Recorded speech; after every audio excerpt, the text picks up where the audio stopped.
Hi everyone, welcome to our first Facebook Live in our group, Feel Good Fitness for Women, for the new start of, well, the September year. It's kind of like a new year, isn't it? For a lot of people, it's a new school year, and it's like second January. It's a great time. September is a great time for new starts, developing new habits, getting back to basics and getting back into routine. So I'd like to welcome you today, and despite the fact that I'm still hanging on to this crazy cold, tested several times, it's negative for COVID, but I wish I'd taken it more seriously a week ago, because I did not expect this cold to hang on so long. So I'm still a little congested, kind of heavy head, but I wanted to get back to some of my routines. I think doing Facebook Lives in the group on a weekly basis is a great way for me to share things with you and to connect with you in a little different way. So I hope that you'll join me live Wednesdays. I'm going to try. I am not scheduling things around the noon hour on Wednesdays. Hopefully I can be consistent. We need consistency in a lot of things, right? And developing routines is helpful in life in general. Morning routines, evening routines, you've probably heard of that. Work routines, if you go to a job, then your routine is just to get to your job, right? But when you work on your own, it's a little different. When you work on your own from home, it's a lot different. And I'm sometimes struggling to find my own routines that work for me. So today, I promised I'm going to talk to you about the priorities for weight loss and fat loss. And I'm just going to refresh my screen to make sure I'm showing up in the Facebook group. Here I am. Good. All right. So if you're watching the replay, please let me know. #replay. I'd love to know who was able to watch, and comment, what do you think? So I wanted to focus on priorities, and there are some new members in the group since the last time we did this. So my name's Cindy Dabrowski. If you don't know me, I'm a health and fitness coach with background in nutrition. I work with people individually doing nutrition coaching, and I also do personal training. I'm a certified personal trainer, so I do personal training online and in person now. And so I focus on helping women lose weight, because that's their main concern, but not everybody needs to lose weight. And one of my highest priorities is helping women stay strong and healthy so we can live life and enjoy it no matter what age we're at. I want to enjoy life for a long time yet. I just turned 60. It was great. I think I enjoyed turning 60 more than I enjoyed turning 50 or 40 for some reason. Maybe just it's a different stage of life. Anyways, it's great and I'm loving it. Okay, so hi Diane, glad that you're joining me live. Thank you. What moves the scale? So we can talk about weight loss, we can talk about fat loss. And I think a lot of people focus on weight loss, but there is a difference. And that's where some different techniques for weight loss come up. Hi Jan, thanks for joining me. Fat loss is what most of us really mean when we're talking about weight loss. But be careful, because a lot of diets and a lot of different weight loss plans will actually take that weight from other parts of your body, not just fat. So I like to look at research that shows the percentage of body fat that is lost through different diets and different techniques. And one reason that we add strength training to our process that I use is to protect our muscle mass and keep us strong and healthy and boost our metabolism. But that might not be the highest priority for weight loss, and it really actually depends on how much weight you need to lose. But I want to talk today about what really moves the scale. So, do we need exercise? Yes, we need exercise. We need it for our health. We need it for our wellness, to stay mobile, especially as we're aging. You might notice you have more aches and pains, creaks in the joints. Moving is super important, and exercise is like our number one priority for like health, fitness, maintaining our movement, reducing those aches and pains, especially if you have, upper back or lower back pain. There's good exercises, just to prevent that. And I have been able to help people totally reduce some of the pains that they've had so that they can feel great and do the activities without pain. But that's not maybe the highest priority when we're focusing on weight loss. There's a saying that's very common in this industry, and it's, you cannot out-exercise a bad diet. And it might not even look that bad. So let's talk about that. And when I say diet, I will have to clarify this every time I speak. I do not believe in restrictive diets or diet plans. When I use the term diet, I'm talking about the way we eat, or how we feed ourselves. Okay, that's our diet, and our dietary needs need to be met. And a lot of diet plans don't focus on our nutritional needs as much as they focus on, certain aspects of just losing weight. So we can lose weight in a lot of ways that aren't healthy, and I'm sure you know that already. So if you just again, if you're joining me live, type live in the comments so that I know you're here. And if you're joining me on a replay, type replay. And comment, ask questions. I know I'll get back to you whenever this is over and I can get back to the comments. Okay, so priority for weight loss. If you've got a diet that needs to change, exercise is not the first priority. It's actually your diet. How are you feeding yourself? So that's your number one priority, to focus on what you're eating. But like I said, restrictive diets might not be the way to go. So here's some tips and ideas for you. What's the problem with restrictive diets? So first of all, one of my highest priorities is health, wellness.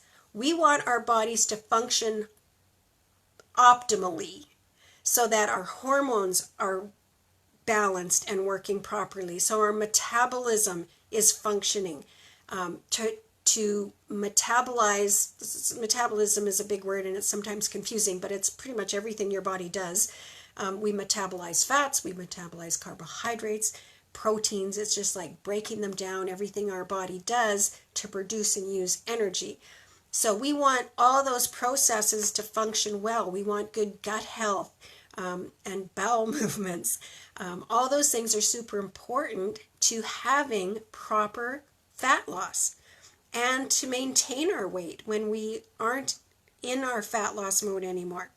So we want health. That's my highest priority, in getting as many nutrients as we can. So a lot of the diet plans don't focus on health, and they don't focus on balanced nutrition. So that's one problem I have with them. Another problem I have is that it's usually not sustainable.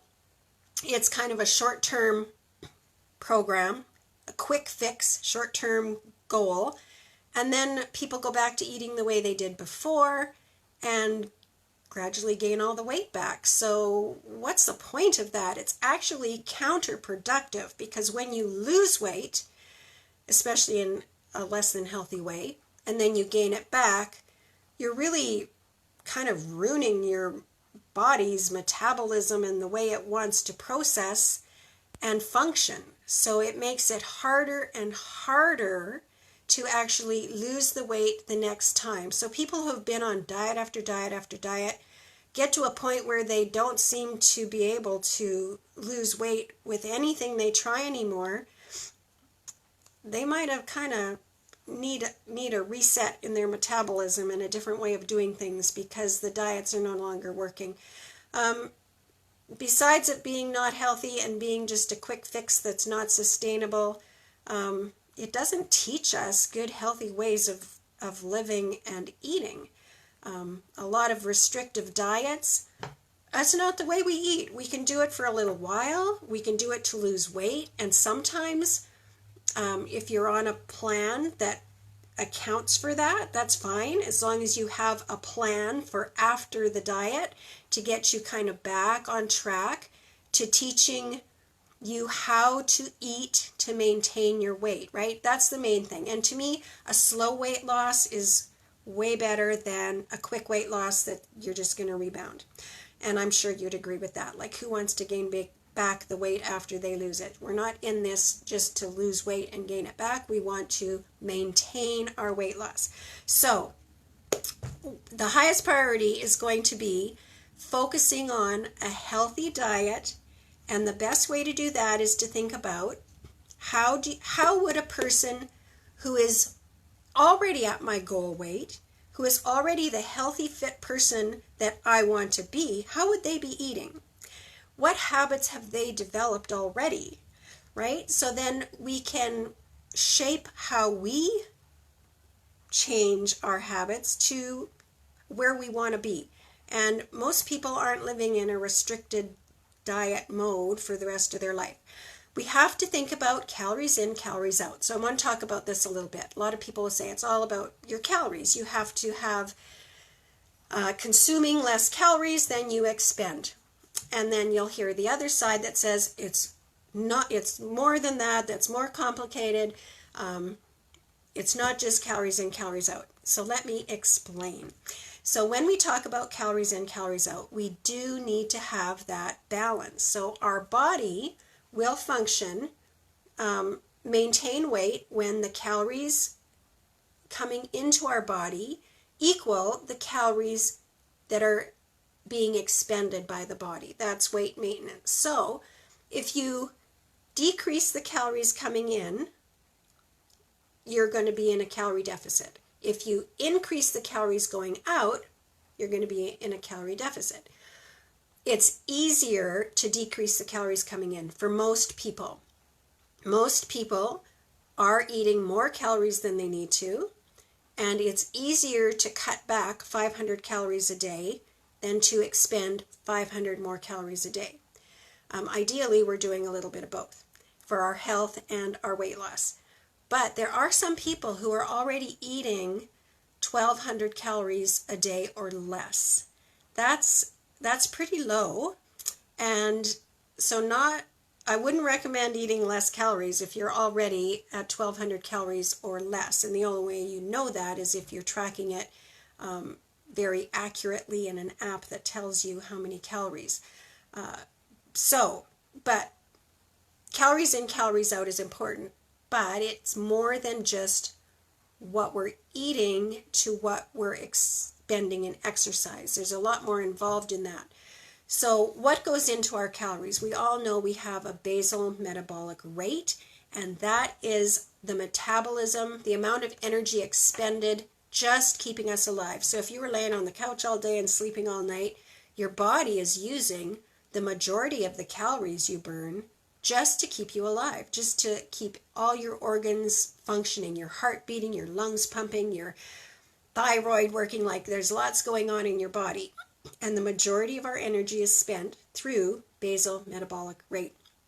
Then we have the thermic effect of food. So different foods actually require, sorry, dry throat, different amounts of energy to digest. And let me tell you, protein is one of the ones that requires more energy to digest, and fats require more energy to digest. However, we have to be careful with fats because they also carry more than double the amount of calories per gram that protein and carbohydrates do. And carbohydrates are the easiest to digest, and that's why we need to be really careful with the amount and type of carbohydrates we eat. It goes into our blood sugars very quickly. All right, then there's other things like just the non-exercise related activities of daily life. We're not really exercising or working out, but we might be fidgeting. My foot's always fidgeting. So that's something that I get bugged about here at home. But little things like that, right? Twitching or just whatever. things that aren't really moving, but we're moving. That accounts for some of our calories. And then the processes in our body, our hormones, are they working properly? Our metabolism, just as depending on our muscle mass, our lean muscle mass, the more we have, the higher our metabolism is going to be. So there's a lot of things behind the scenes that are burning calories besides our exercise.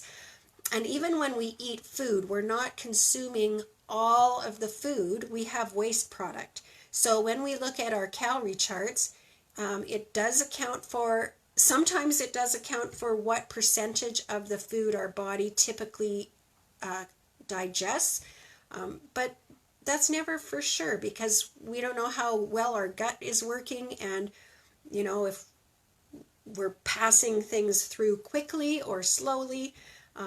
So even the nutritional needs, it's an estimate. Okay, so moving on. So that's why it's a little more complicated with calories in, calories out, but it really is the equation of figuring out where we're in maintenance and then trying to reduce the number of calories to lose weight, or if we're already at kind of a bare minimum, and I would put that at 1,200 calories a day, then we need to increase the calories we're expending. We want to make sure we have balanced macronutrients, so we want to get a good balance between our proteins, our carbs, and our fats, and depending on your goals, that's going to change. The typical healthy diet that's usually recommended is quite high in carbs, and I personally recommend reducing the carbs, increasing the protein when you're in weight loss mode. We want to make sure we're getting all of our nutrients, so focusing on food as fuel and food to thrive, not just feed our emotions or, putting food in as a routine. Think about thriving. Think about feeding your body health and nutrition, and that comes from variety. So try new things. If vegetables aren't really your thing, think about trying the colors of the rainbow, eating more vegetables, getting vegetables and even fruit, berries. If you're trying to lose weight, there's some fruits that are high in carb, not as high in fiber, but berries, whether it's raspberries, strawberries, blueberries, blackberries, very high in fiber and very high in nutrition. So I recommend fruit, especially berries. But lots of vegetables, and you do get carbohydrates in your vegetables. And then most of us do need a little more protein, and I highly recommend plant-sourced protein as part of your option, not just to fill yourself up on meat, because that brings saturated fat with it, and I think most of us could probably cut back on a little bit of meat and add more plant-based proteins that we get in legumes. Like lentils are wonderful for protein and fiber. Your beans, chickpeas, different things like that. Okay, and the other thing, macros, nutrients, and mindset. So mindset is also a really important part of weight loss. We have to believe it's possible. We have to believe we're capable of not only losing the weight, but being able to do the things that is required of us. Can we be consistent? Yes, you can. You might say you've had a problem with it before. That's where you always kind of went off the rails. You weren't consistent. That doesn't mean you can't be consistent. Tell yourself, I've struggled with being consistent in the past, but I'm learning to be consistent now. I can do it. And I know you can. Another thing is really self-discipline. When it comes to emotional eating, I have a lot of different tools and tactics I use to help people. It's more than just telling yourself no. Try to understand why you're eating when you don't really need to be. And then, if you can figure out a reason why, deal with that. But there's lots of things. Emotional eating is another whole topic that I won't get into, but I have some homework for you. I'm going to wrap it up. So the number one priority for most people is going to be focusing on their nutrition. You cannot out-exercise a bad diet. But having said that, because I'm the person I am and I highly believe in exercise, exercise is very important for our health and our well-being, and it does help boost our weight loss by, helping to maintain that muscle mass and boost our metabolism. It actually becomes a higher priority after we've lost weight in helping us maintain our weight loss. Now, something I mentioned earlier about diets and diet plans, not necessarily just focusing on fat loss. I probably didn't make it clear, but some diets that have been compared in research will take a lot of weight from our muscle. So that's one reason that I believe in doing exercise and maintaining our muscle mass during a weight loss program. It's not so much just focused on the weight loss as protecting our body and keeping our metabolism strong so that our body can lose weight. All right, wrapping it up, I have homework for you. I want you to track your food this week. So if weight loss is an issue for you, if you think that you have room in how you eat and what you eat to make positive changes that could help boost your weight loss efforts, track the food you're eating for one whole week. Just put together a chart Monday through or Sunday through Saturday. Make sure it includes the weekend because a lot of people get off track on Friday nights and weekends. Track your meals, your snacks, what you're drinking, and even mark down, especially for snacks or evenings, how are you feeling before you eat? Why are you eating? How are you feeling? Are you actually hungry, or is it just time to eat, which is fine. If you're at a job and you need to eat between 12 and 1, do it. I believe in routine, even if you're not hungry. You don't have to let yourself get hungry. But if it's snacking, if it's evening and you're not hungry but you're snacking anyway, what are you feeling? Are you bored? Are you stressed? Are you lonely? What is it that's making you eat? It could be that you didn't get enough nutrient-rich foods during the day and your body actually is craving something. So think about that. Your homework, track your food for the week, figure out, mark down how you're feeling before you eat, how you're figuring after you eat, and see if you can come up with some clues for yourself. And put in the comments if you're going to commit to this homework this week so that I can follow up with you to see how you're doing. I hope it helps. I hope something I've said today has helped you or given you some ideas or reminders about something you can do. Drop in the comments for me if anything I've said resonates with you or has been helpful. It'd be great for me to know. And next week I plan to be all cleared up and feeling better and bringing you another topic on weight loss, maybe some simple little things that we can do to boost our weight loss. So thanks for joining me this week. Again, I hope that you have learned something or benefited somehow from today's talk. Let me know in the comments and I will be back next week. Bye for now.